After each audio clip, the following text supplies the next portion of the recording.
Well, let me get rid of that. Almost got rid of Mary. There. I'm still here. There's Casey. And there's Casey. And there's Casey. Hi, Mary. Hi. Steve. Thanks for joining us. Yeah. We've got a few Patreon CE2s that could be on the show. Maybe they haven't checked in yet, but people tend to be kind of shy. And my mic's kind of far away. There, that's better. Yeah. And that's starting to be a little bit of a problem. It's just really hard to get people to come forward. Hi. Today started a new show on National Geographic. Did anybody hear about that? Because we watched it. Well, the first thing you expect from National Geographic is skepticism and skeptics, and Casey went away. Yeah, she did. Scared her away.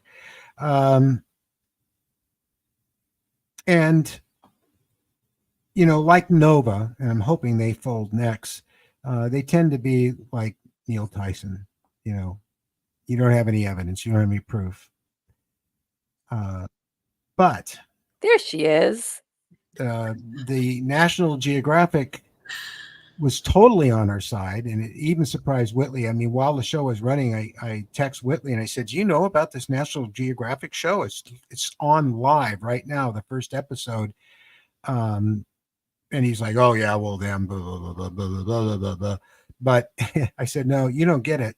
There's no debunking. Skeptics. There's no skeptics. They're they're butting heads with the government, keeping all the truth from us. I mean, it came out right on the tail end of Arrow's horrible steaming turd of a report.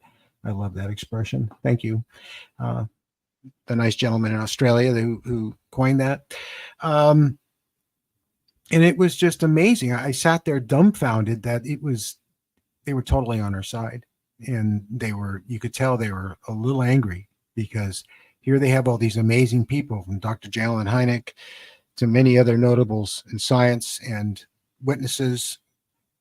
And, it was that sort of, how dare you keep this covered up? We're not going to allow this to happen Oh, anymore. who's this? Who's this? Oh, it's Adam. Hi, Adam. Hey, hi. We were just talking about the National Geographic special that started today, a live broadcast, their first episode. Now, of course, wouldn't you expect it to be very biased, being National Geographic? They always have been, right?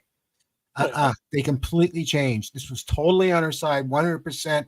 They were presenting evidence, and Dr. Jalen Hynek, and just it blew Whitley's mind. Robert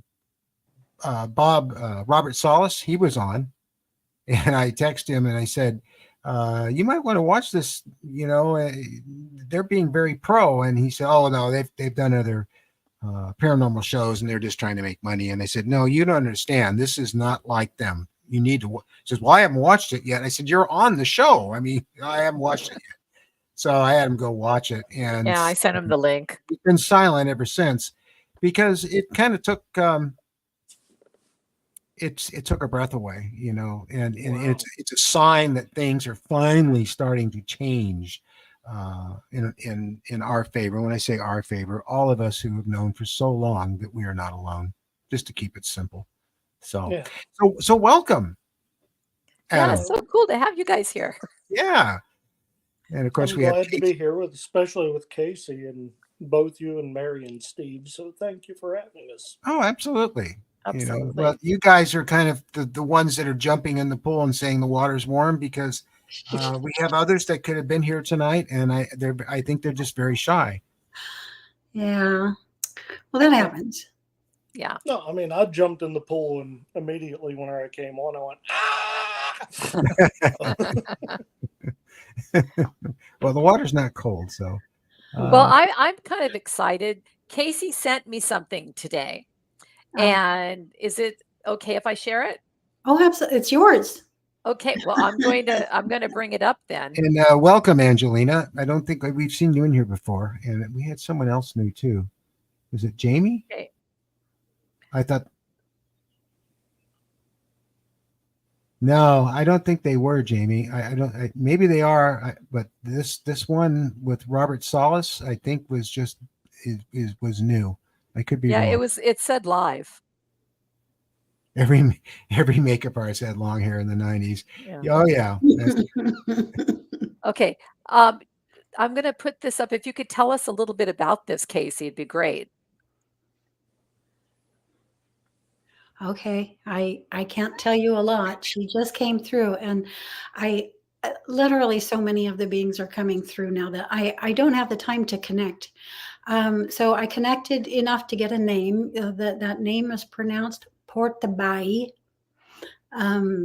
The species is one we have not seen through the crystal. So I have not seen this being before. I knew immediately upon seeing her, she was for you. She came through for you and not Steve. I did the readings at the same time, and Steve's being came through also, but very much in caricature. And I'm trying to get in closer before I send it over to him. Okay. But her skin, I don't know if you noticed this, is absolutely extraordinary. And it's a lot like the egg-shaped UFO craft I was describing to you guys. Looks pearl colored, and then like shimmering those greens and blues and purple pastel hues. Yeah, her skin. I can just make that out. It looks reptoid. Reptoid? And maybe amphibian more. I don't know. It looks a bit like a snake. Yeah, definitely not reptoid. Although you could perhaps guess aquatic. Fish-like skin.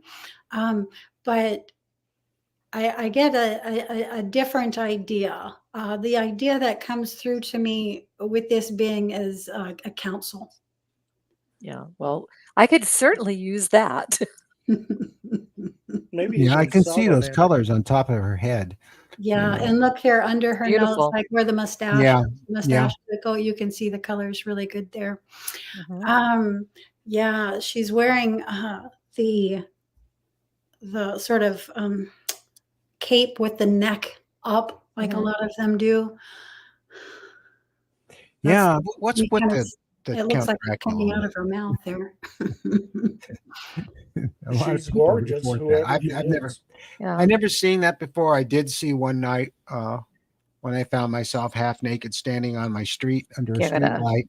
put it away. I did see a cloaked being, like the Grim Reaper, but Yeah. inside of it was a black-eyed creature, which came at me very quickly, grabbed me, and just ushered me into the air. It was the most amazing feeling, because initially I was like, what am I doing here? What I'm doing standing?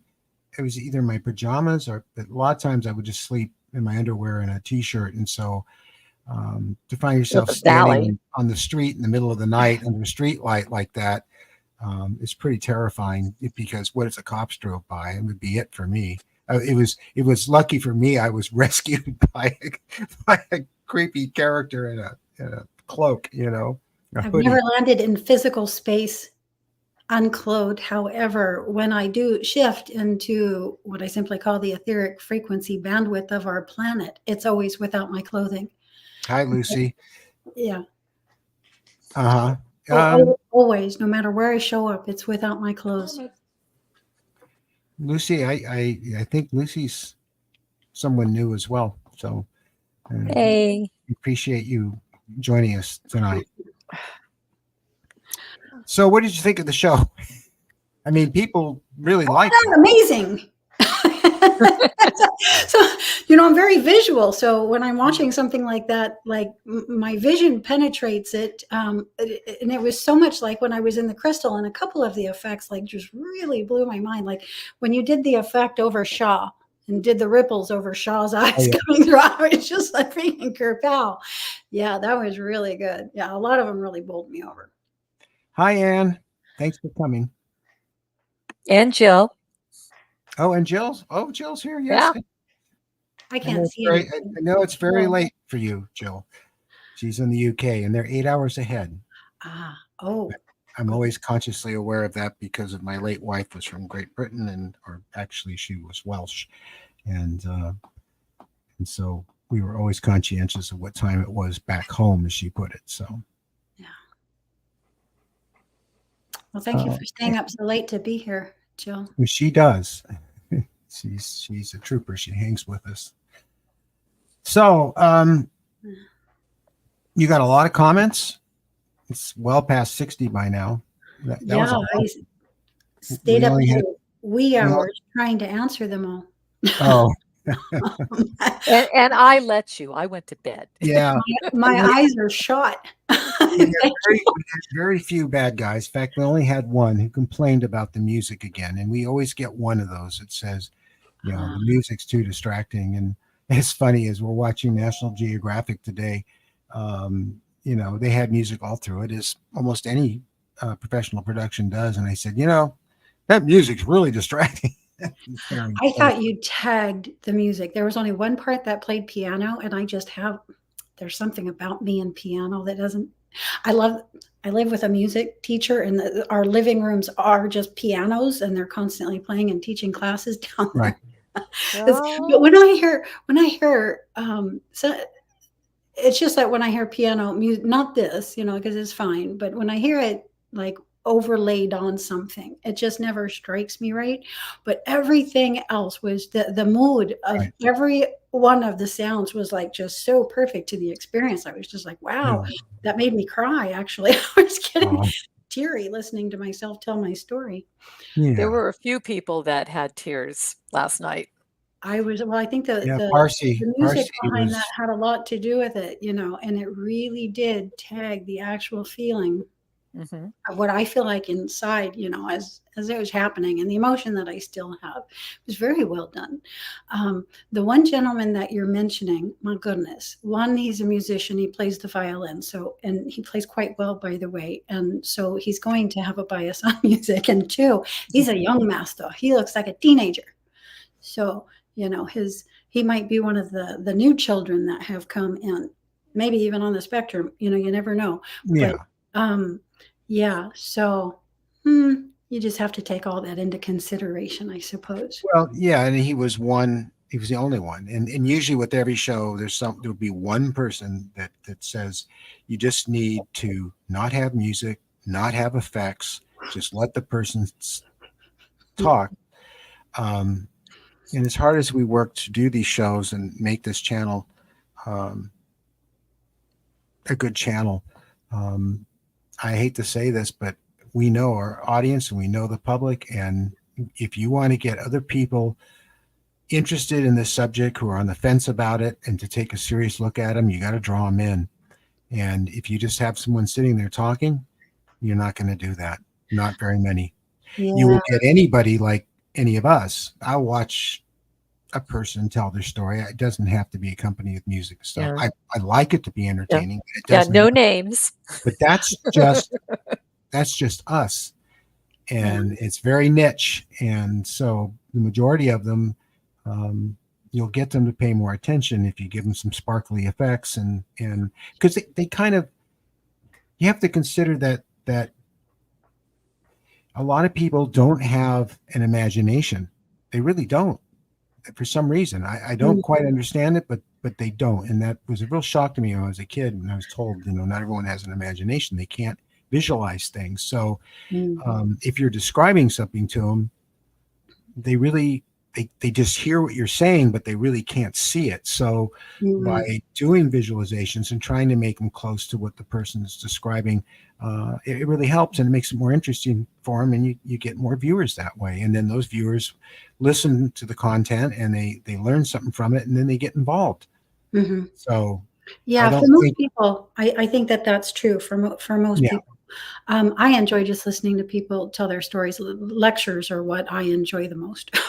So, put me in That's a different platform.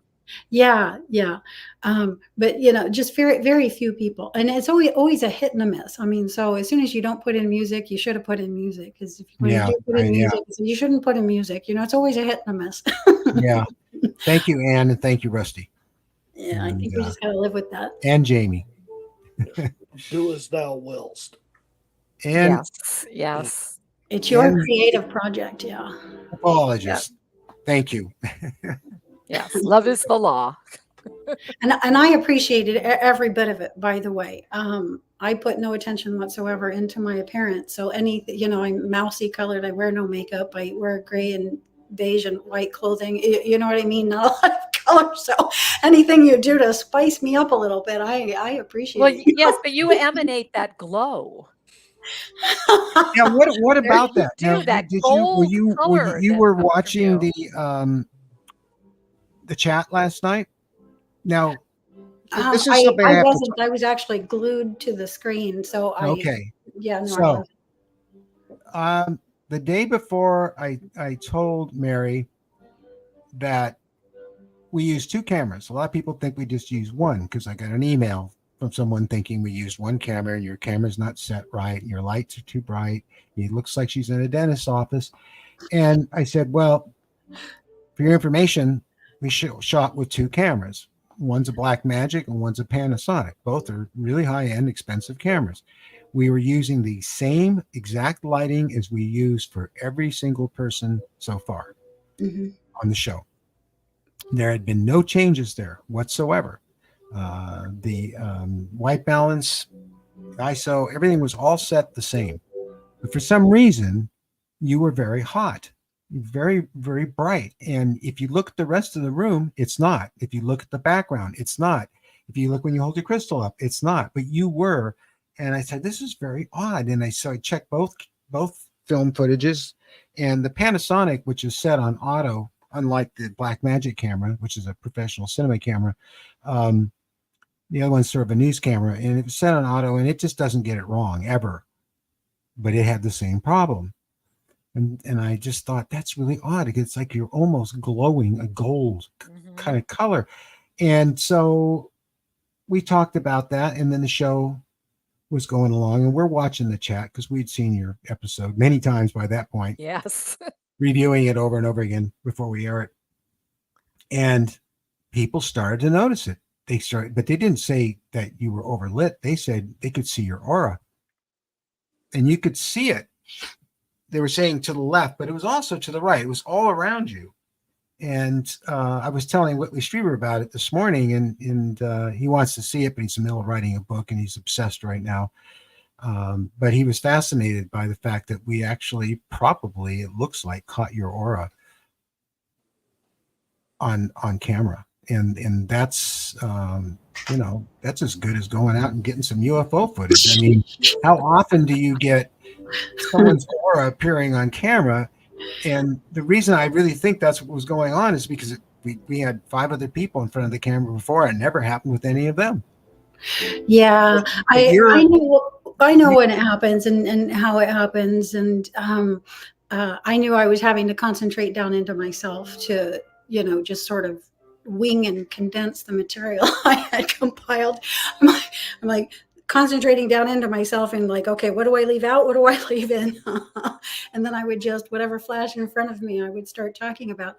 When I do that, when I just go back right into those moments, and they are painful. They are hard. I had to work really hard to stop myself from tearing up there for a while. I know. I'm wondering where in the discussion that happened, because that would be interesting for me to know. I don't think I noticed when I'm watching the YouTube video, but I wasn't looking for that.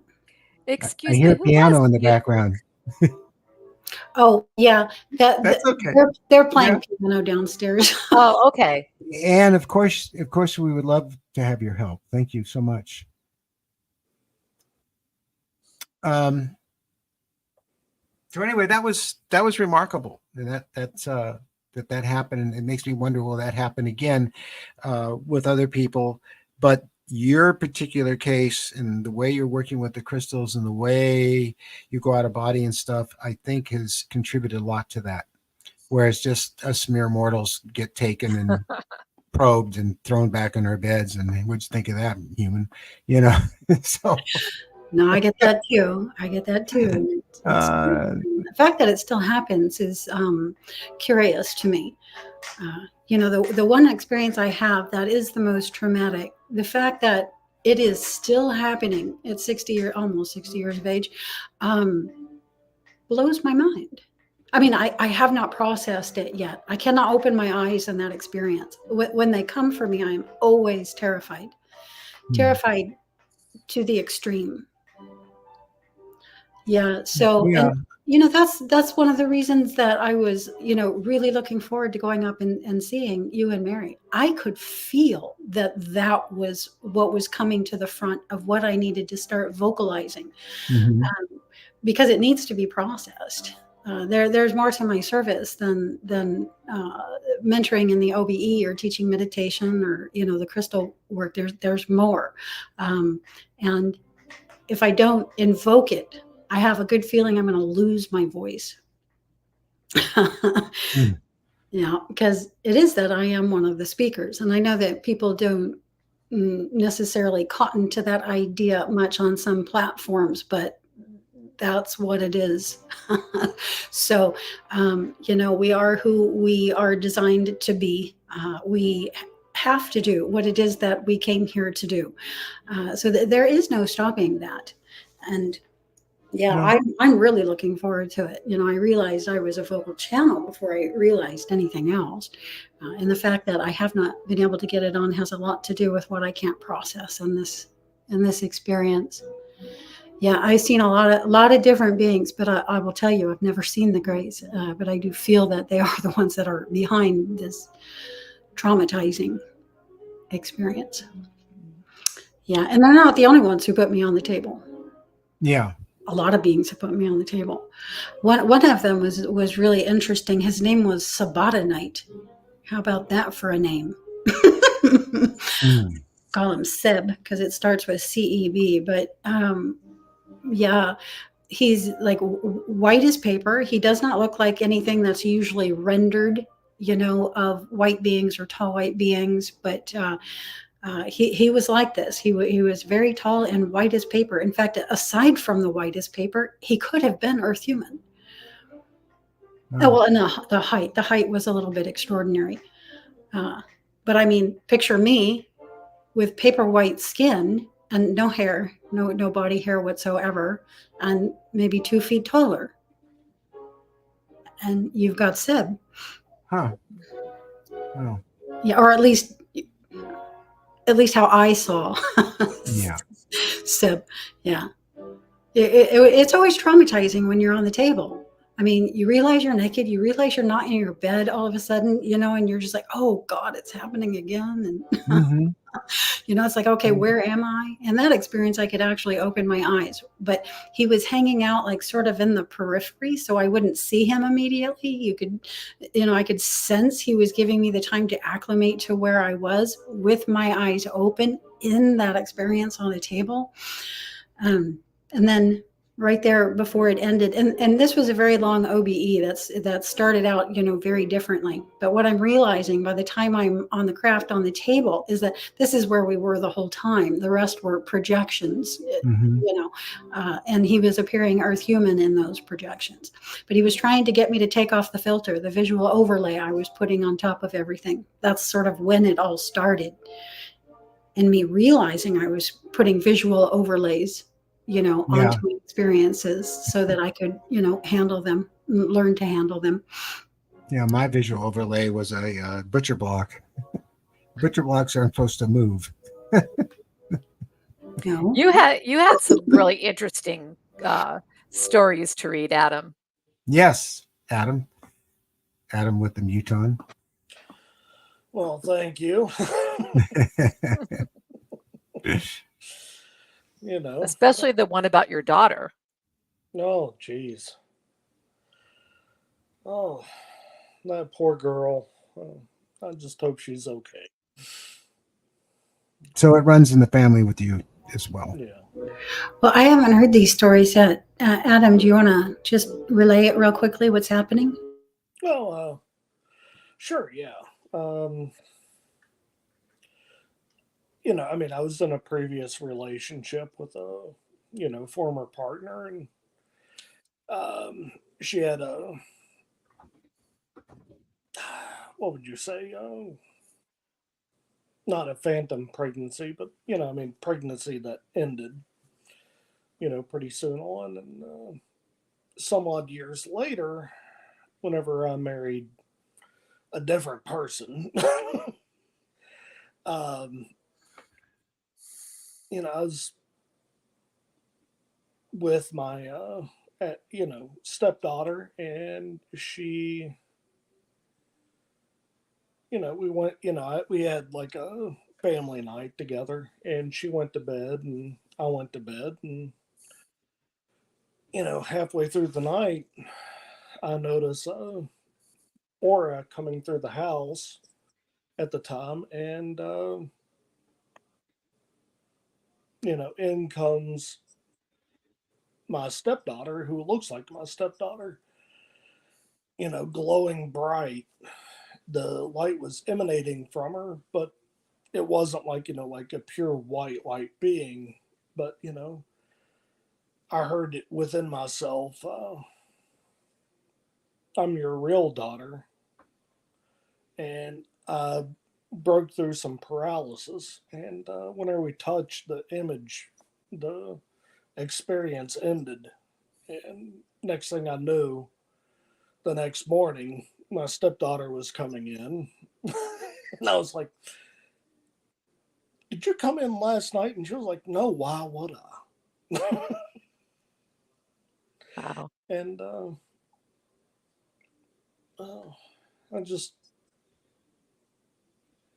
I worry about, not really worry, but you want to check in on your children if they're your children.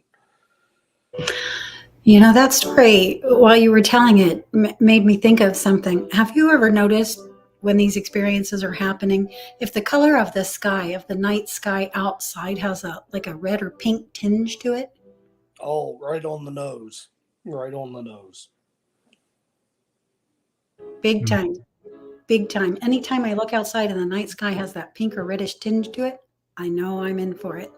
Oh, Ann, you're not Ann kidding. down here has a good There was an question. experience I had in my teens that was very much outside and had that sky with beings that, wow, that really connects a lot of dots. Thank you, Casey. I think I need to address Anne on the street Yeah. Do sweeper. you see her? I Do you guys see her comment? Yeah, I've never talked about that with Anne before, Yeah, I but have I my own told fears of but I little told kids Steve too. about it. Um, I grew up in Manhattan Beach in Southern California, and we lived in this corner across from a small grocery store with a very, a small parking lot. And as young girls do, we used to have slumber parties. And always in the middle of the night, when there was a slumber party, there'd be this street sweeper in the parking lot in the middle of the night. And of course, my mom explained it away for me, but it happened a lot. And I was telling Steve about it. And then this isn't the first time Anne has brought it up. And so I thought I'd come clean and say, yeah, I've seen that. I just, there's so much that I subliminate and push under and always have. And recently things have been bubbling to the surface more. And I can't push the things down anymore. So that was my street sweeper experience. Yeah, and with So was me, that coming from Anne? Was Anne's question about a sweet? if we had a fear, Yeah, if it's we the had a fear of second something, time yeah, hers she's was street sweepers. And with me, it's like I'd be driving along in the night late down the freeway, hardly any other cars, and off to the side of the road was Caltrans, and they had all these big lights up and men in hard hats and doing work at 2 a.m, and it always creeped me out really bad. But when I started working with Yvonne, I remember this experience I had with my grandmother when I was staying up in Bernie, and it was related to that definitely because we were stopped in the middle of the road, a windy little road going through the forest late at night by these road workers, and then they kind of took us over, and then they took us towards all these bright lights and stuff, and took us inside this craft, and I'm going to cover that one in a show I'm going to do up the road, but I knew it was related to that, and to this day when I see it, it just gives me the creeps. I can't wait to get away from it. I know better than to be afraid of it because I know pretty much what happened that night a long time ago, but the fear that I had back when I was a little kid, it's still there, and it gets prodded by it when I see the lights off to the side of the road and the men working. Yeah. Teresa. I've never seen the street sweeper, but one thing that I do see at nighttime, like when I'm usually in an out of body state, and I can detect the area right outside the house and on the street and things like that. I see Sasquatch, Yeti. Mm. Yeah, it's heart pounding. It's terrifying. That's the only thing I've ever really seen as an anomalous at night, sort of in the etheric space. Outside, I where have just one near the house. What's Wow. that? I have one near the house that's been witnessed that I kind of know. Yeah. I'm sorry, I have to keep Have you muting. ever smelled it? They have a smell. A little bit. We get all kinds of different kind of smells around Mhm. here. Yeah, I woke up in it was in my mom would send me away to boys club camp, summer camp up Mendocino Mountains, and I actually liked it. I mean, I was there for the whole summer, and we do horseback riding into the mountains and long hikes, and it was thick forest, and we would camp down for the night, and we had something come through our camp, and the counselors were terrified, and there were some screaming kids, and there was this foul smell. And I remember looking at my sleeping bag as something very tall, very big, very humanoid shape standing over me. I'll never forget. And then it ran off because the counselor was going, and the flashlights are going, hey, and then they checked to see if I was all right. I'll never forget it. One of the great things about shifting etherically is the sense of smell often doesn't come with you. So I never got the smell, but what's interesting is they always seem to be going somewhere. Like I've never seen one stop. Aren't we all? They're beelining. They're always going somewhere. Yeah, I never see them stop. Well, my friend, he's a Sasquatch, like Bigfoot Researcher of the Year of 2022, Joe Purdue, and he was only 2-3 miles from my house. He was doing catering work for a wedding, and he was going into the area, which, I mean, we live in secluded land. I mean, like there's a lot of woods around us. And, sounds great. And he was driving up with a train of, employees behind him to try to cater for this wedding at this venue. And he stopped whenever he noticed a Sasquatch. He even got out of the truck and tried to chase it. And bad idea, but okay. And he got on his cell phone and tried to record what he was seeing as you're seeing it. Give out notes and all that. And yeah, I mean, I've noticed that Sasquatch near me, and so. Yeah, that leads me to another question, Steve. Are any of the people that are coming to see you, or any of the ones that have written to you, experiencing the cryptids, other cryptids other than Yeti and Sasquatch? Not yet. Not yet. Not yet. But I haven't gotten any letters yet. Yeah, we're open to everyone. Well, there's one lady, yeah. But she can't get out here, and she's had experiences with the Greys and actually seen baby Sasquatch Bigfoots being incubated. And she says, you'll probably think I'm crazy because you don't hear people talk about this and no one takes me seriously. But I said, well, no, I don't think you're crazy. And if you're not allowed to report what you've seen, then other people like yourself who have seen the same things won't come forward either. One of us has to be first or second or third before other people will start to come forward, because everyone thinks that the thing that they saw or happened to them was so particular, and it was more far-fetched than being just abducted by aliens and taken on board some craft and put on a table. So that they have these limits that they stay to, and a lot of people are holding back on really crazy stuff. And then when they do come forward, they have a whole bunch of people say, that's what happened to me. And then it starts the conversation. I've got an experience, a recent one with a cryptid, which is what brought it up, came right here into my space about a month ago. It hovered right over me, and it was just simply saying, wake up, wake up. It was trying to get me into the same space as it. It was terrifying. But at the same time, I was in a really good space. I was feigning sleep, and I was just trying to see as much of it as I could without going out into etheric space, because I didn't know what was going to happen if I did. The stories that come through the crystal, this is really interesting because, and I have no idea about most of them. All I can say is that this happens. I mean, I glean some things, but so little. I can just say what happens. The first stories that started coming through, the beings aren't really what I capture for myself. What I capture for myself are stories. So I will get a frame, and in that frame is an entire story. My birth into this earth life was the very first one that came through. It's an extraordinary frame. Not many people are going to be able to read these ones. They're very 6D.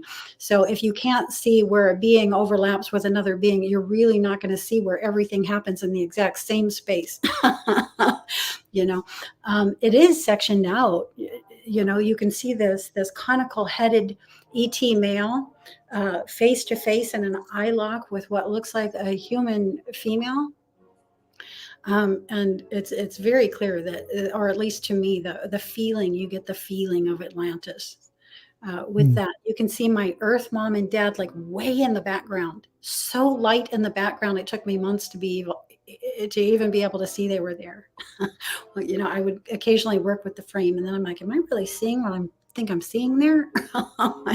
And then darned if dad didn't look just like dad. Mom didn't look like mom. She had a triangle shaped head and looked like a Jetson. Wait a minute, what is it, the Jetsons, the cartoon from back in the 60s?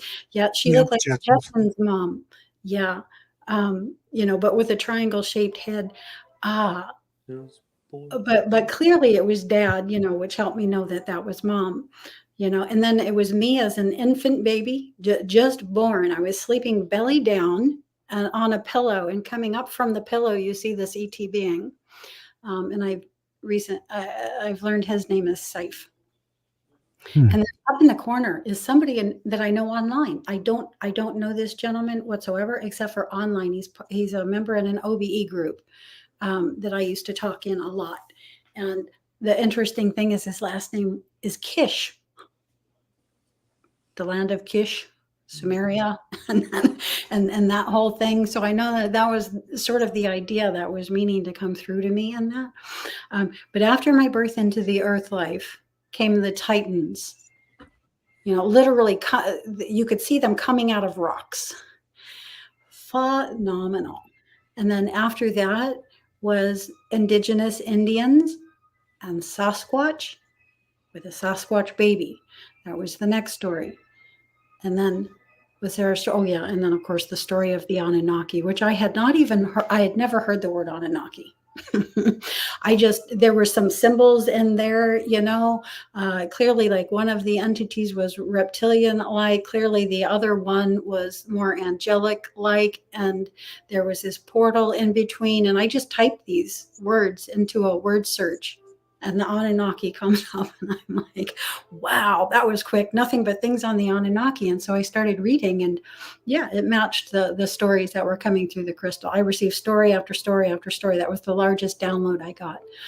Not that I could read most of it. I could just barely glean, the symbols that were coming through. And of course, my own connection with that. And then Alan came through, I think, who is an Anunnaki connection, and likely my closest higher fractal consciousness. Yeah, so it's fascinating, just fascinating. But I had no idea why I get indigenous Indian, because when I started going out of body, that's who always showed up in my room. Indigenous Indians, all kinds of indigenous Indians, not from our planet. Clearly not from our planet. Most of them had no body hair whatsoever. Mesahari did. The first one who came, his name was Mesahari, 15-year-old boy, and he had a duplicate in the room who looked to be 22 years old. Looked just like him. He was wearing a white loincloth and had a white sash tied in his hair, jet black hair, dark indigenous Indian type skin. And I learned that this being is actually from Sirius, which is the activation of the crystal for me, is activated via Sirius, and the feline and lion beings.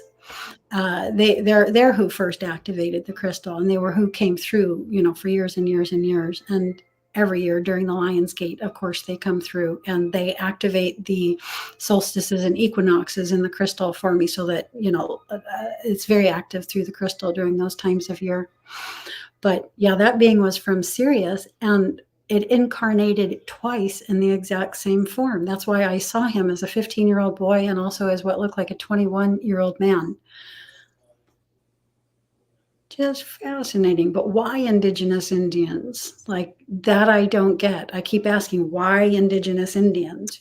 Well, it's funny you would mention that, but I've been talking to an indigenous friend I've just met, and we've been talking on the phone, and he's talking to the tribal elders out in Dakota and Wyoming, I believe.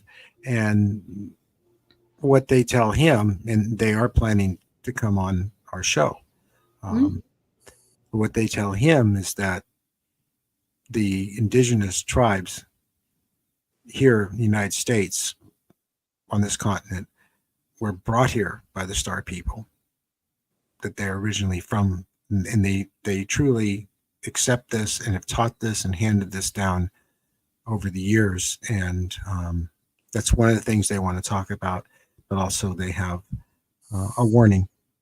And it doesn't surprise me. We all have a warning, but when it's coming from the indigenous people, I take everybody's warnings pretty seriously, but these are probably the wisest people on the planet. And it's not just them, it's the Aborigine as well, and the South Americans. It's all the indigenous. All the indigenous tribes. They've known how all this stuff works way before we came along with our fancy technology and everything. They were doing the very things you're doing, Casey, and way back when, and they still are. And of course, they're completely plugged into the cosmos and nature most of all. And along we came from Europe and said, "Oh, these savages, they believe in all this crazy stuff. Let's build our churches right over the top of them, and we'll brainwash them and tell them how things really are." It's terrible. My group, there's a way that my group puts this. They say there are the naturals and the chemical synthetics. That's how they word it. Mm-hmm. Well, I'm clearly a natural, I'm naturopathic and, following that whole life line. And maybe, there's the answer to why the indigenous Indians come. But again, they're not from our planet. And they're fascinating looking too. They're just fascinating. And often they show up as children. I think that was to not scare me. When you find something in your room that's, can be a little more terrifying. It's not easy to be aware of. But when a young, indigenous boy is there who looks harmless, it's easier to be aware of. So my attention came alert one time. I was just in a shavasana, just doing a practice, and my consciousness broke out to a point in my room next to a tree that I had in the room. And I was looking down at the floor, and crouched right there was this young, 7-year-old indigenous Indian boy, clearly not from our planet, had no body hair whatsoever, had this round thing engraved into his head, almost. It was a part of his anatomy. Kind of like the guy from Tilt. That's what it reminded me of. Tilt. What was it? What was the show about the portal? Stargate. And his name. Yeah. Thank you. Yeah. Yeah, not like what he had on his head, but yes, there on his head. And there was just a beaded string that this boy wore around his head, and it cascaded down his spine. And when I looked at it, I could see in detail, the beads themselves. And it was just extraordinary because they were multidimensional. It was like my attention was breaking down molecularly again, and I could see the molecular structure of the beads he was wearing in this string. But yeah, they hang out in my room there anytime I'm practicing, anytime I'm sleeping. And sometimes when I'm lucky, I get to be aware of them. I didn't get to learn his name. It was just quick. It was just just enough to let me know that the boy was there. Adam, you went dark, literally. Are you still with us? You are still with us. There you are. That was very interesting. Got a white moth. What's that? On my ring. A white moth? Yeah. Whitley's white moth. And probably. Oh, okay. Thank you. Yeah. Well, you did hear the story about the white butterfly flying into our fire pit and then flying back out of it. It was lit. Oh yeah. Amazing thing. What's the most amazing thing you ever saw, Steve? Was that it? Was that right up there? That's a line in a movie. What movie was that from? That's the most amazing thing you ever saw. It was from a movie about this stuff. But the most amazing thing I ever saw, I guess, was when I saw Mary the first time. Aw, Oh. that's so sweet. Suck up. No. Points. Truly, truly. The most amazing thing I ever got to see was a holographically morphing signpost. It was the most incredible thing I have ever seen with my two eyes. This was an OB experience, of course, they all are. But I landed in a desert, nothing, nothing all the way around. And I'm right in front of this crystal clear. You know, you could see right through it. And it was holographically morphing signpost, and it was saying things. And so like it had two portions on it where it was saying things. And I was just trying to get my vision to the point where it would break through the symbols that were there to something that I recognized so that I could see what it said. Just phenomenal. Yeah, there was something wrong with the matrix on the holodeck. It sounds like I will And never Star tire Trek of touched seeing on that a visions. lot, you know. And I will never I tire. was driving over to the studio, and I'm just looking ahead, and all of a sudden, everything went backwards, and then it went forwards again, really fast, and that was pretty amazing. It was like time slipped, and things like that have happened off and on to me, for me, all my life. But that was really, really strong. Yeah. It was disturbing because you're driving, you know, and it's like things could go horribly wrong if you didn't maintain your an even strain, you know. Yeah. That was When you were talking about seeing, oh, what's the word? The atoms moving and everything moving. Mhm. There's so many things I just take for granted, which I probably shouldn't. But it used to be in our yoga room in the condo Yeah. during Shavasana, and I'd open my eyes, and often I'd look up, and I could see all of the ceiling moving, all of the atoms and everything and moving. And Mhm. in the beginning, I thought maybe there was something wrong with my eyesight, but I've got really good eyesight.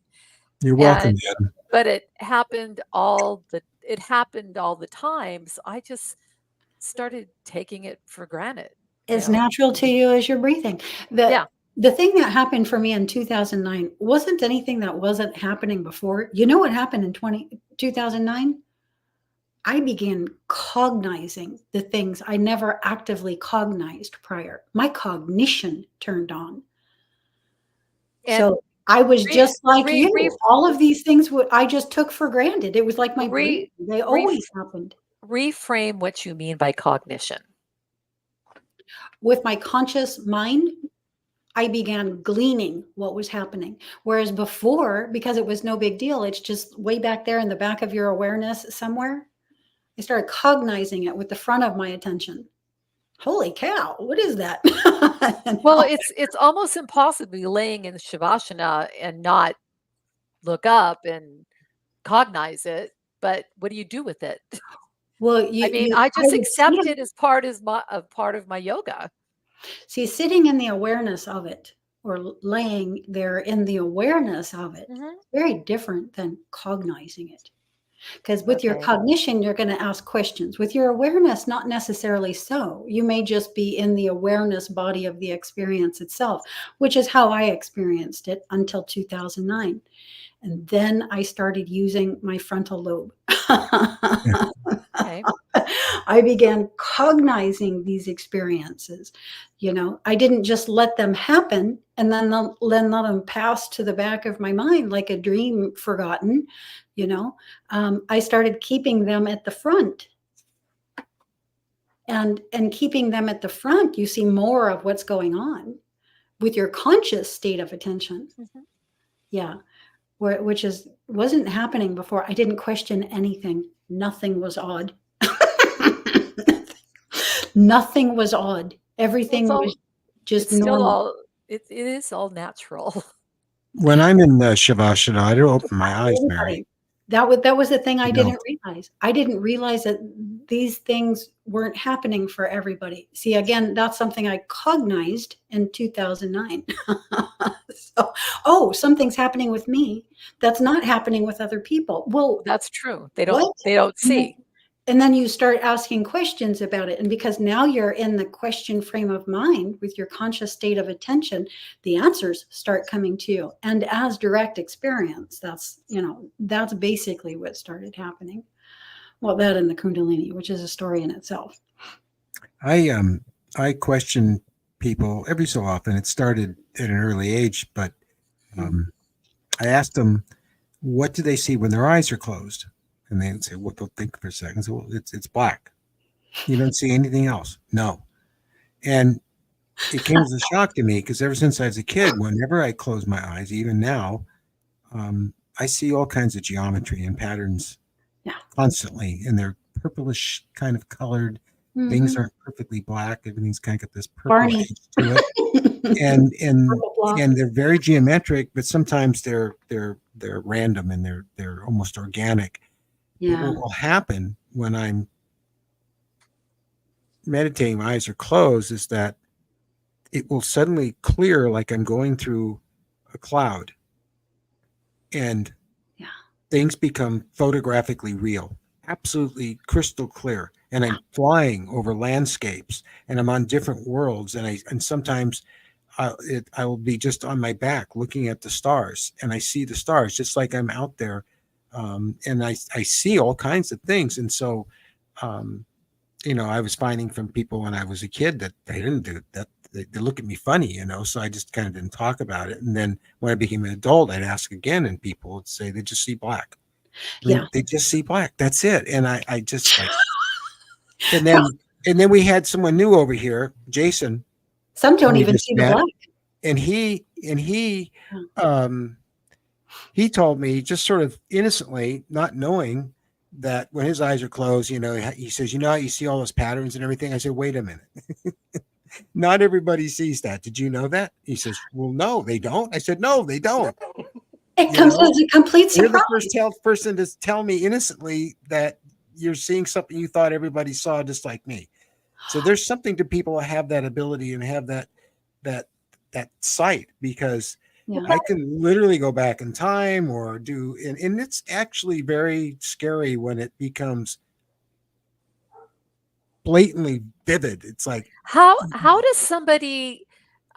somebody go through a guided meditation then if they can't see? It just dawned on me, question, because I've listened to guided meditations many times, and I've used it for recovery of different illnesses. And I'm thinking, well, if you can't see things in your mind, how can you be led through a guided meditation? Well, they use their feeling body. Yeah, I struck a chord in the comments. Visual, and they use their feeling body, their emotional body, to follow the word symbols. So the word flower makes you feel a certain way, and so they'll follow their emotional body, their feeling body, do the guided meditation. But Steve, I will tell you, that is the first thing that just gobsmacked me. I never ran into a brick wall harder than the day somebody told me they saw nothing with their eyes closed. And then after that, it was dreaming. I had no idea that people didn't remember their dreams. No, they don't. I can tell you everything I dreamed about last night. It was a really good show. Yeah, I have to say Whitley's got. But it gobsmacks you, and you start asking questions. That's the important part. I'm sorry. Go ahead. Yeah, Adam. Oh, I was just going to say that Whitley Streamer's sensing exercise does a really good job of getting you into the mindset and being able to see the parallel world that lies beside of us. And he's been there, I'll tell you.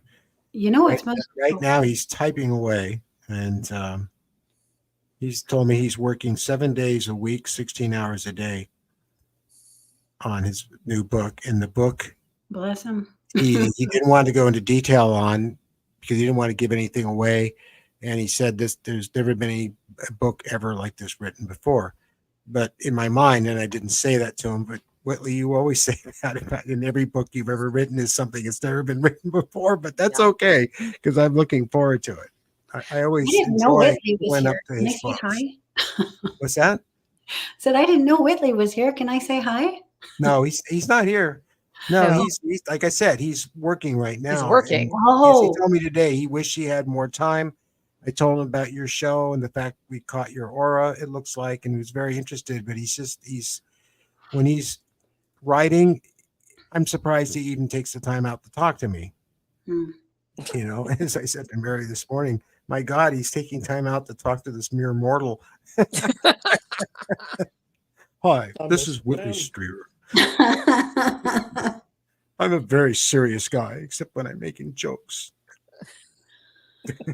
So, Well, I'm sure we'll he's enjoy a it when character. his book comes out. When is his book due to come out? I don't know, but you know, he's prolific. He writes constantly, and you know, ever since Anne passed away, he's always been a workaholic, but he's even more so now because this is the thing that numbs the pain for him. Yeah. It does for all of us. You know, the work is our greatest savior, and if you've had really painful things happen to you in your life, and most people have, um, it is a way of coping because you know the real bad things that happen to you, you never get over. You just work with it, and the work really helps. It helps a lot. Yeah. And knowing someone like Mary and having a great dog, Nova. So when you go home, tell us about your plans to go home. Oh, that home. Okay, yeah. And you say, "God, you're going home." I'm not going to go home yet. Well, they say it's home is state of mind. Allegedly, we're going to be moving back in next week sometime. And you know, we've been sleeping on a cot for over 2 months now, and it's just we're just so over being here. We don't have that separation of work and home. Yeah. You know that we had, and at first it wasn't so bad, but it just you know there's something to be said for getting up in the morning and having some place to go and work, and then you leave there and you come back to your home and you relax and you sit on your sofa and you go to a real bed and you get up and go to a real shower in the morning. And I don't think anything helps you to appreciate it uh, any more than us getting flooded out. That there's no place like home. So Yeah. Everything I was like going the to, Wizard of Oz. yeah, I was going to show you guys some frame grabs of stuff I'm working on. Dan Thanks. and I can't live without a dog. Frame grabs from the work that I'm doing for the next show. And since we didn't have anybody to go on camera this week, we have James Loff is coming up this week coming up, which is going to be great because although he's known for his books and the work he's doing, working with Congress and trying to get them to open up their fat heads, he's also had a very dramatic close encounter himself, which he's going to talk about, I believe, on camera for the first time. But in the meantime, we don't have a show for Saturday, so you know, here I am. I've got a million of them, so I'm doing one about one of the experiences I had while staying at my grandmother's in Marin County back in 1960 in a small town called San Anselmo. Mm-hmm. And so what I'm doing is I'm starting off by I mean I know what the story is because I've got my book, and I was reading through it and seeing if my memory checks out with what I wrote all those years ago, and that memory checks out with all the things that happened, and it did. About going over there and having the thrill of my life that night. And Vaughn did a regression on it. And so what I've been doing is I've been building what I call the sets. I got a house, 3D house model that's old like my grandmother's were, and then I had to put furniture in it and deck the whole place out, set deck it. Then I had to create the landscape, the backyard, the fence that was back there, the tree that had the tree house. And I tried to put everything there that I remember from that time. And then I have to make sure I have the craft model built that I saw that night, the grays, eventually the interiors that I was brought inside of. So I've been spending the last 3 days just working from the time I get up at I start in around 6 in the morning and I go to about 6 at night and build all this stuff and put it all together so that then I can go on camera and tell my story. And then I have everything set up to go in there and visualize the things that happened. And so I'll show you some of the stuff. This is some of the stuff inside my grandmother's house late at night. It's dark. Yeah, it is dark. I mean, I'm doing this stuff to be dark the way it really was. That's the backyard at night. And you can see the big tree there and everything. And at first, this was black. You could just see it. There weren't as many clouds. The program I'm using tends to put a lot of clouds up. And I haven't learned quite yet how to minimize them, but it's still very effective. And it was black and you could see it moving. And I had a gray standing right with me as it was approaching. And there were a lot of other ones running around the backyard. They were looking at things in the backyard. And of course, as it got closer, it lit up and it put down this beam of light, which we went up into. And then this is the program, one of the programs I'm working with, and that's Unreal Engine. And a lot of all the model work you see here, I created in a program called Blender, which is where you create your meshes and stuff. You can see the table and you can see the very tall whitish gray that I have known forever. It's a she. And then back there, you see the smaller ones. You see back on that console, a small gray back over there, and everything's metal and molded, and it was just a really amazing environment. A little bit more lit up shot because I've been playing around with the lighting a lot. And then here's one of the hallways, and so that's what I've been working on. And so the show that'll be up Saturday is going to be all about that one particular experience I had out of my book, but something is there. Yeah, no, these will be great. I think it's maybe a good thing that you don't have a guest this coming week. I mean, you're going back home, you have a lot on your plate, and besides, I think it fits that, after every so many guests that you have up, that you tell one of your own stories. Maybe, yeah. Yeah, you could even put some of the footage that you've gotten, that you've put together into compilations. There might be similarities in the story, and you could hear each of people, saying the same thing sort of in their own words and that kind of a thing. That would be fascinating for people. I think it would be for me, just because I don't get around much. We have a new person, Brian from Simi Valley. You're just really close by. You're literally 20 minutes from here, thereabouts. Are you going to go up and see Steve? That whoever you just said? That's Brian. Yeah. Brian. Yes. Brian, are you going to go up and see Steve? Yeah, those are good ideas. I've got quite a backlot happening from doing all these shows. All the models that I've made and all the CG stuff that I have and everything is what I call the Breaking the Silence backlot. And when I worked at the studios, we had in the backlots a backlot full of used props and things from other films, and we used to reuse them all the time.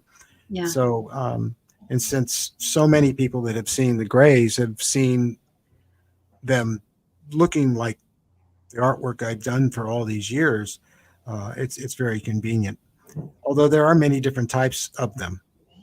Some have bigger eyes, smaller eyes, slanted, more slanted, less slanted. They almost look bug-like. And, look at us. I have to insert a little commercial here. Mm-hmm. Could you guys give us some thumbs up? Because there's only one there. Yeah, we need some likes. We need more likes. I'll give you some likes. There's a support button there somewhere, too. No, not the one thumb, the two thumbs. it takes It's time for supposed a to be Well, channel. fired. we definitely don't want this. No, No. it takes time for a channel to. We're learning a lot about how YouTube works, and we understand that Oh, what happened it to you? takes a lot of time.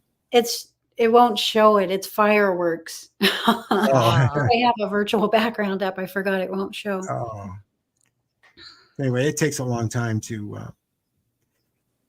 reach the right people. We get the wrong people coming in from time to time and blasting us in the comments, and it's like, okay, we're whatever. So Yeah. see you well, later. I don't mind if But they pick on us. I just don't like them to pick on you guys. That's yeah, when I hit. we That's when don't I like hit the that. Well, remove button. that's why we have the remove button and even the button that keeps them from coming back. So I think it's really important. Like I didn't see any comments in there that were out of line or anything. And we need to know how to be able to confront somebody who doesn't understand in a productive way. yeah, Help, bring them to the point of understanding. And I think that the people who are really, really, you do have to care enough to tell somebody how you genuinely think, especially when that's not going to be well received, probably, and so like when I'm searching for a product online and I'm looking for the reviews, if everybody has given it a 5, I just go away. I don't read any of the reviews. They're not real reviews. I want real reviews. yeah, And that's going to have a collection of people who all think different things, and you're going to take that all in. So I think it's great that they actually show up, so that it's not all flowers and roses in the comments, and it actually does task us to work. Well, that's true. I'm just talking as about long as they're just not for, mean, we right. don't put up with bullies, Yeah. and there's My a last distinct name difference. my last name is Kachapalia, and I am a terribly loyal friend, and so you don't mess with our community. It Is it just isn't Sicilian going to or happen. Italian? Or me, she's gotten me in From the trouble Berry several Coast, times. Mary, is it Sicilian or Italian? Italian. Or Italian? Yeah. Because you guys are very, very, I got your back. Most of the families I worked for in the care industry were Sicilian and Italian. Love them. I have such a big family now behind me from previous care clients. They always stay with you. Years down the line, they still want to know what you're doing and how you are. Yeah, what beautiful people. So what else? Yeah, well, Oh, there's we so can much. take questions at this time. We've actually gone over an hour. I think we've had a great talk. Adam's been kind of Anybody? quiet. He talked a few times. Well, if you want some cryptid stuff, got plenty in Cryptid. my area. Yeah, I bet you do. You're in the Well, Yeah. woods. Mothman was only 2 miles from me in Fraser's Bottom, Wow. Wow. and Linda Sigma, I could probably talk to, and she's a friend of mine. Probably have you all talk to her and stuff like that. We're Have you always looking noticed, for Friday night guests. have you Yeah, and noticed guests that who with can come out here too. I mean, I would love somebody who had actually experienced the Mothman to come and talk about it, because I think that he's very real. I don't think he's Well, just myth and legend. I know that yeah, from the eyewitnesses accounts. she had a huge experience with Mothman, UFO, and alien abduction. But it's all related. Yeah, I All mean, related. everything. A lot of is people don't absolutely understand that related. yet, and when they become aware of it, they're still not quite clear of why it works that way. Well, I'm here to tell you, we aren't either, but Mm-hmm. it's something that's hard to put into words. I can't Mhm. really describe what I feel about why it's connected. Is like I feel it. I can't put it into words. I can conceptualize it a little. We are in a shift. 3D Earth, 3D Earthers, people in the 3D Earth, some of us are making that shift over into 4D space. And in that shift, there is a portal. And those portals open in multiple places on our planet, not just through the crystals, but in actual real space. And through them, you can literally step from one dimension into another, from one parallel reality into another. Yeah, I think that that's how it happens. And you can do it without even realizing. What we can ourselves literally walk out of our reality and into another one. maybe, that experience that you gave where you pulled back in the car and then it started forward. Yeah, it's the wrong time for that to happen. I was driving a car.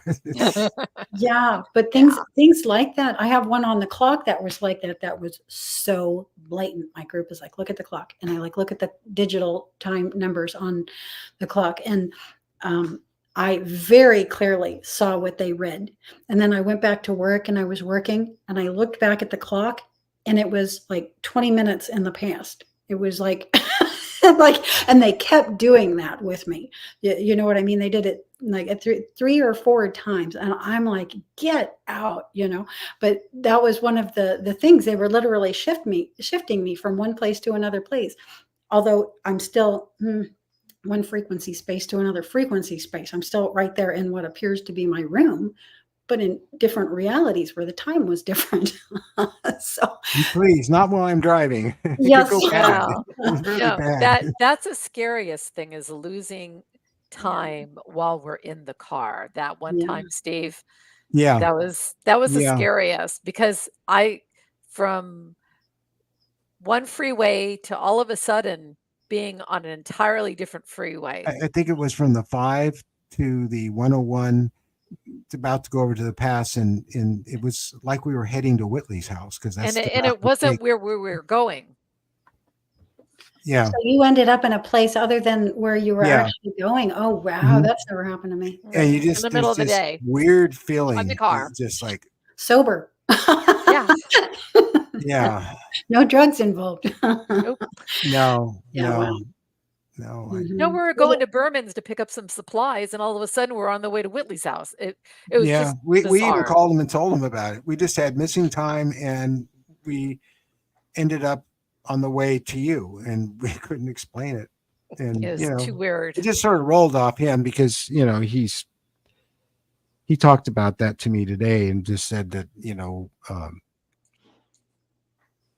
it's also natural to him now. He just did an episode of Ancient Aliens, and he doesn't know if they're going to keep in the part where he started to feel his implant in his ear, and we both have one in the same location, and they both move, and they both get hot, and they both make kind of a sound, and he believes we get a lot of information from them. So I only have one thing that could have been an implant that I removed from my own body. It's really weird. I sometimes subconsciously, while I'm doing other things, pull things from my body.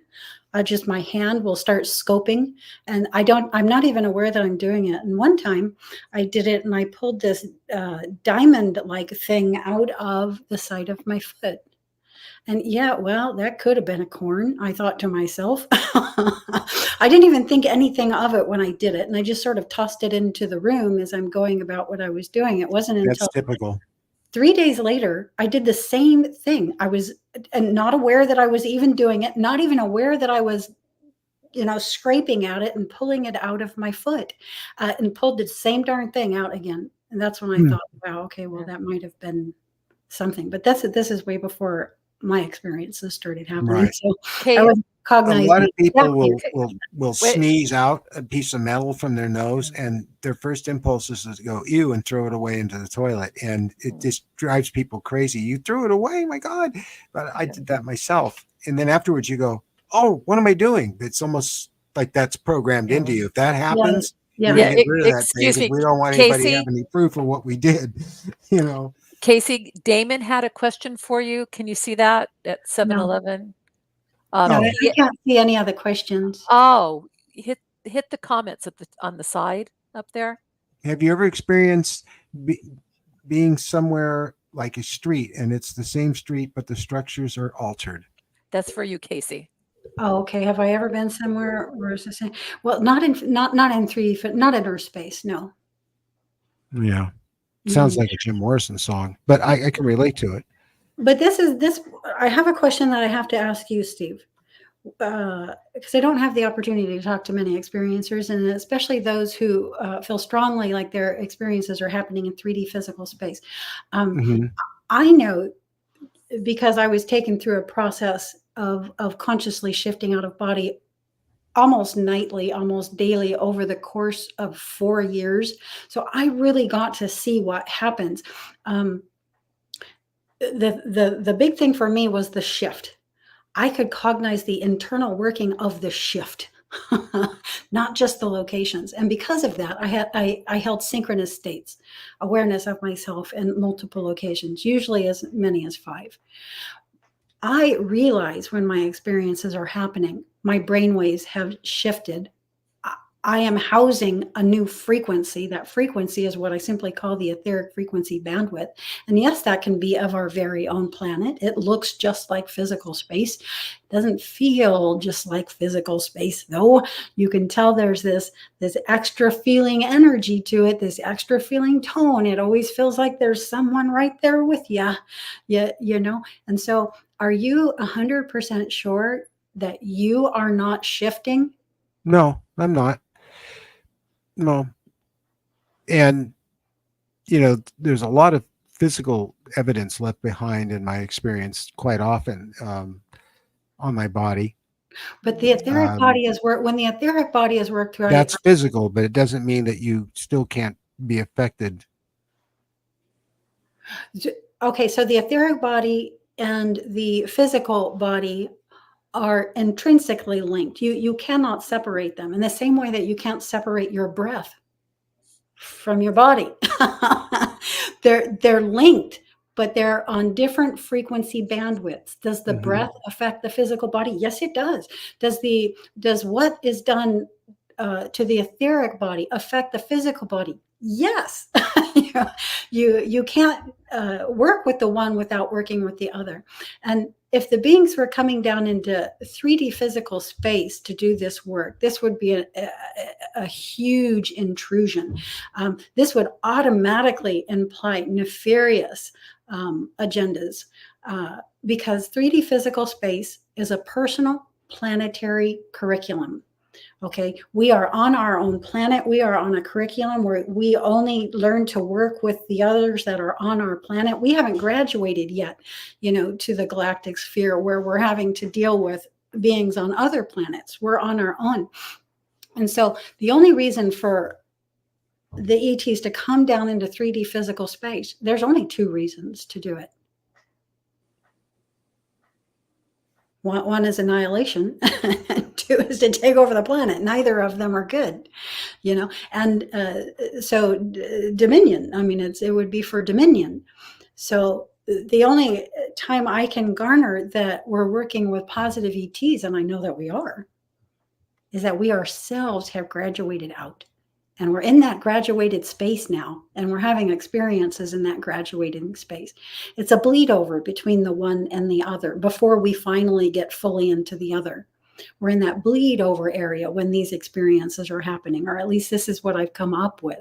But I haven't had the opportunity to speak with many people who feel their experiences are happening in 3D physical space. I know it looks like they are. You look up in the sky and you think that's a 3D physical sky right there. Yeah. No, but when you're looking in a different brainwave pattern than a predominant beta pattern, you're not in 3D physical space. It looks like you are. It looks just like you are. My kitchen that night was looked like my kitchen, and that butcher block looked like my butcher block until it moved, and then it wasn't the butcher block anymore. It was a little gray, and it looked right at me, and I just felt this sort of like ha from it, before it disappeared rather quickly. It's really hard to say, Casey. It really is. I need to answer Parsi's question before it disappears. I can't get to the questions. I'm sorry. Parsi's asking about the implant in my ear, and Whitley has one too. We're not really sure how we got them. I mean, we both have memories of getting them from people who intruded into our house and kind of took us over and put them in. But then again, that may have been a screen so that we didn't get as terrified, although people scare the hell out of me a lot more than aliens. But Yeah, Nonetheless, for we sure. both got this thing, and it's in the left ear. And yes, I hear frequencies in the ear that sound like when we used to connect to dial-up. I mean, it's definitely patterns, not quite Morse code, but some people call it Morse code, and um, it gets hot. It gets very hot, and of course, as I'm talking about it right now, it's getting really hot, and it's right there. When Whitley tried to feel it one night when he was at a speaking engagement, and afterwards we were talking, and I reminded him I had one. He said, "Well, where is it?" And I said, "It's right here." And he went to feel for it. He said, "I don't feel anything there." I go, "It's right there. It's always there." I went to feel for it. It was gone. And then as Mary and I are driving back up the winding coast on Highway 1 back to our place from Malibu, it was back again. I don't know what to make of it. He says sometimes my right ear goes deaf and mad ringing in the left. You know, a lot of people get a ring in their ear, and that's not something that's unusual. And when it first comes on, the high frequency, it feels like you're losing the hearing in your ear, and then it gets quieter and quieter, and your hearing's fine again. I don't know if that's related to the implant in my ear or not. Um, it's like that scene in Superman. And when Lex Luthor puts out the high frequency message that he knows only Superman can hear, it's just ringing. But I don't know for sure. But I do know for sure that thing is there in my ear, and I do know it moves, and I do know that it gets very hot. It almost gets sore, and I do know that it was placed there. And that's as much as I know, Parsi, really. And some of you also may hear the famous humming sound. That humming sound, they're saying now a lot of research was done on it. It has something to do with pipes underground and that kind of thing. But I have to disagree with that, because for me, it sounds a lot like a didgeridoo at times, and it's very low. And it's very loud sometimes at night and very quiet. And the first time I ever heard it, I woke up at like 3 a.m, the magic hour, and heard the sound the first time in the house in Northridge. It was in the 90s. And I got up and I started looking through the house trying to figure out where it was coming from, because at that point I'd never heard it before, and I assumed it had to be some machinery or something left on the house, or the heater. But I never did find it, and it kept going on and on and on. And I talked to people. I had a paranormal investigator come over to listen. He couldn't hear it. And then another friend of mine came over one time, my friend Fritz, and he could hear it. He could hear it. He didn't hear it. He had to be near me to hear it, which is interesting. And so evidently there are two different sounds that people are hearing. One is coming from vibration from pipes and the pressure and frequencies caused by fluids moving through them. But this is not that. And that also could be related to the implant. I'm not sure. But if some of you hear that didgeridoo type sound, it's interesting to note, and it always has been to me, that in hearing the tribal people play the didgeridoos, it sounds like they're emulating that sound. So I think there's more to that sound than we really truly understand. And some of us can hear it, and some of us can't. Yeah. Dream tone. When did you discover yours? What? Adam? Oh, Adam. No, Dream Tom. The dream time. Yeah, a very real place. And, the indigenous people, all of them knew about it. Did you ever see a movie called The Last Wave? Mm-hmm. Yeah. I think that movie says it all. It really does. It's an excellent film. Peter Weir directed, one of the greatest directors on the planet, and David Kalufil, and the actor, the Australian actor. Can I ask when did you discover the implant behind the ear? Shortly after my late wife went to the Renaissance Fair for the weekend to work in her booth, and two people came to the house and knocked on the door. I opened it. They pushed their way in. They put me face down on a bed, and I felt them pull my robe up and my t-shirt and they put some hands on my back. They're very warm. And I believe that's when it happened, because it was shortly after that I noticed it. And I noticed it because my ear it was really hot and it hurt. And I went to feel what it was. And for a minute, I almost thought it was a pimple, but it wasn't a pimple. So it was very hard, and it's still there right now. Could it be tinnitus? It could be. I don't think I have tinnitus, although it wouldn't surprise me, because I was in a rock band for a lot of years and, sat in front of Blue Cheer and Jeff Beck and the Doors and stuff when I lived in the Bay Area and had my ears blown out all the time. But amazingly enough, I have the best hearing of anyone I know. So tinnitus is so different from what this is. Mm-hmm. Yeah. Well, tinnitus doesn't make intricate tones, Well, and it doesn't come from the center of your head. These tones move. The biggest one I feel is through my whole system. I'm literally in it somehow. But the next perceptual way is through the center of the head. And the ones that seem to come from the sides, it's different than tinnitus. It's not like a constant buzzing or a constant tone. They're periodic series of tones. You can tell there's an intelligence to the structure, and it's not always the same. So very, very different from tinnitus. I don't think I have any implant, like behind the ear or anything like that, or not that I've ever noticed. There could be something in the center of my head when I'm on the table. Damn if I don't always have that device that's shoved way up my nose. So what they're going in there for, who the heck knows? I just often find myself trying to pull it out. So maybe they're going up into there for something, but I honestly don't feel like it's an implant, like not a physical, not even an etheric implant, more like an alteration to the literal structure, somehow to the DNA, somehow something like this. So what do you think, Adam? Well, to be honest, I've had a scarification on my left ear since early childhood, which would have probably been around the time of mid 80s that I remember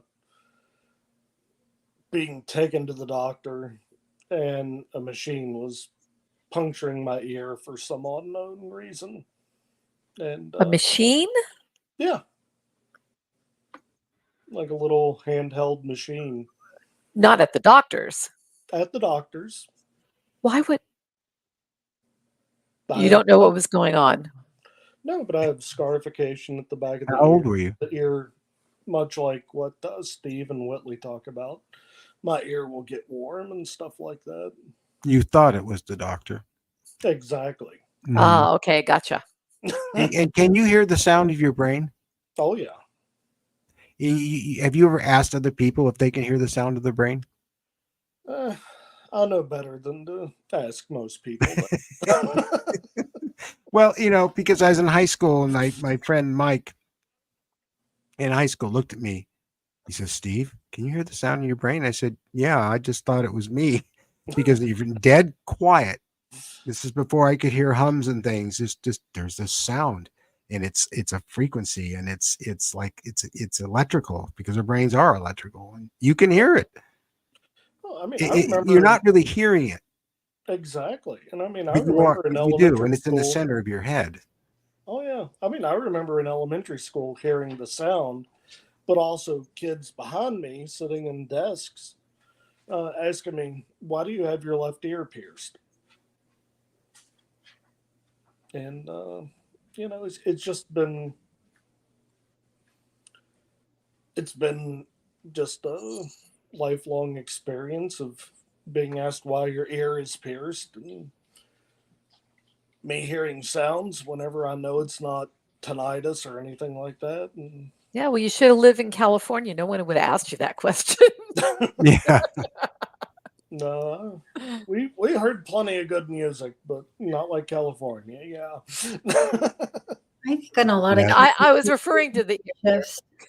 Yeah. Jeff Beck was really something. I think in a lot of cases they're frequency shifts, but they're also energy directed. So do you guys get anything like that? I had a recent experience that was quite something. I was getting sounds coming from my refrigerator. This stuff really makes you sound like you're crazy. But you might have remembered this. This used to happen. I mean, I remember this used to happen when I was a kid. We lived in the desert out in the middle of nowhere. But sometimes when we would use our washing machine, and it's so funny because Paul Wallace did a video where he mentioned this. I actually used a minute or two of that footage to try to explain it to some other people. But yeah, when we would go to use our washing machine, we could hear radio. Yeah, you could literally get KOS 101, and it was some kind of filament, something in the electronics of it that, connected to the same frequency as the radio station KOS 101. And so it would, you could hear it coming through the washing machine. It's the strangest thing. But we also do energy directed stuff, like people intentionally directing energy weapons at you. Let's hope not. With this kind of stuff too. I had an experience that lasted an entire month. All day, all night for a month. I was hearing like this Gregorian chant, 3 specific tones, over and over and over again, just over and over and over again. And then I started getting the frequencies coming off of the fridge, and then a very, very traumatic abduction came through that. So, yeah, do you guys ever get anything like that? I have heard in the past radio stations coming out of tin toys of mine and other things like that. Yes. How about you, Adam? Yeah. I've had a few radio stations actually coming across radio speakers, speakers that aren't plugged up at all, but like radio stations coming out of them. That was really eerie and concerning, especially since it was Alex Jones that was coming across. Oh, geez. And so, how many times have you been laying in bed at night thinking about things that matter, as we call it, and trying to work out how the universe works, and you have a thought that seems really right on target, and just out of nowhere, right in the center of your head, you hear this: "You are absolutely correct." Oh, yeah, no, I never heard that. I'll let that voice go. Yeah. It shot me out of bed the first time it happened to me. It was like, where did that come from? It wasn't my voice at all. You know how you think when you think to yourself, was that just you my hear thought? your own voice. This wasn't my voice, and it was like a megaphone in the middle of my head. Well, yeah, you read my that kind of stuff. I think is energy directed. That's exactly what I mean. Well, somebody was listening to me and actually agreed with what I was thinking about. And then, how many times have you heard a huge explosion in your head, so loud that there's no way you could live through something like that, but you did? Well, I listened to my. Sadly, I listened to my cousin being killed in an industrial accident one time, and it was very traumatic. I heard the calls going out to the family members, like my aunts and cousin, uncle, and people around them, television shows, everything that was going on.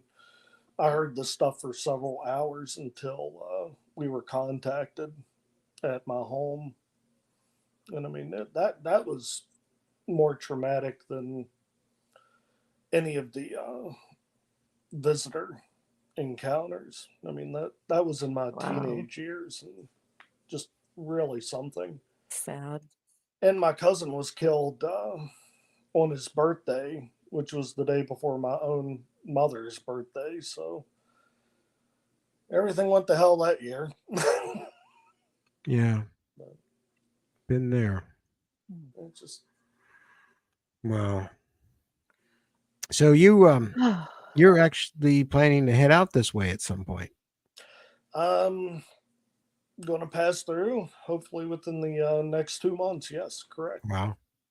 We got a seat and a camera for you. Yeah. I'm counting on it. And a dog that's going to love you. I hope you What like is it? dogs. I hope you Oh, like I dogs. love dogs. I have a long Let me see if I can CV show of her. dog sitting, cat sitting, and house sitting. So I love dogs. Yeah, I I'm do dog too. sitting right now. If I can get him over here. Oh, Nova. puppy! Nova. Hey, puppy! Where's the kitty? That's Nova. Nova. Kitty, kitty, kitty, kitty. Come here. Come here. Squirrel. There we Come go. on. Come on. Where they, if anything keeps me, Come on. Up for here. lack of a better term, Come this way. grounded. A dog sure does. Ooh, that's Oh, a fluffy one. yeah. Come here. That's You want a to face the big ball camera? of comfort. Oh, He's showing you his boy. butt. And we're just Hey, stop. we're just getting nice and comfortable.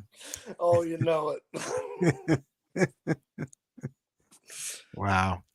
So, Well, we are an hour and 46 minutes into this. Yeah, this is the longest we've ever gone. And I'm starting to fade. I've been at this since 6 this morning. I'll be up at 5 tomorrow and right back at the computer again. So we can have a show on Saturday, and I hope you enjoy this one. It's kind of different because it's going to be less of a talking head and more visuals, I think, at this point. So, but you'll hear me describing all through it, and it's kind of an experiment. I want to see how it goes, and if it works out well, then I'll do other parts of the book because the film didn't cover everything. So It'll be like a narrated story. well, kind of, yeah. I mean, you'll see my mug, We like bedtime stories. going, and then this happened. Hey, that was good. He does Steve Neal really well. Yeah. that's I when do Whitley too. got really interesting. You get real mad at me when I imitate him, so call me a No, bastard. you did a good job. Anyway, good night, everyone. And thank all of you that are new and it just came in here for the first time. We really appreciate you being here and checking it out and spending time with us with the great comments and everything. Yeah, subscribe and give us a thumbs up. Yeah, and this is our chat for our Patrons. supporters that they can Yes. come in here. If you're a supporter of us on Patreon, you can come in here and hang out with us. I think that we can hold up to 10 or 15 people at a time on the screen. And then, of course, every Friday night is a live stream with a special guest, always on this subject.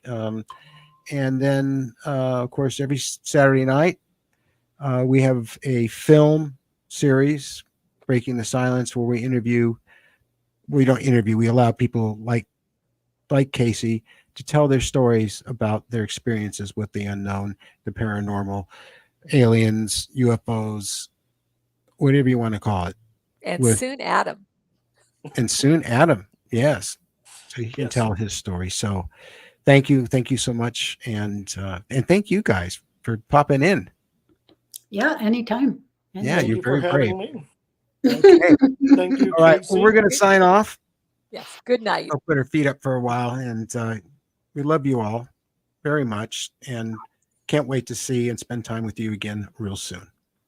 Love and light. And Bye-bye. remember to comment after the show ends on the YouTube. It helps the algorithm. And don't forget about our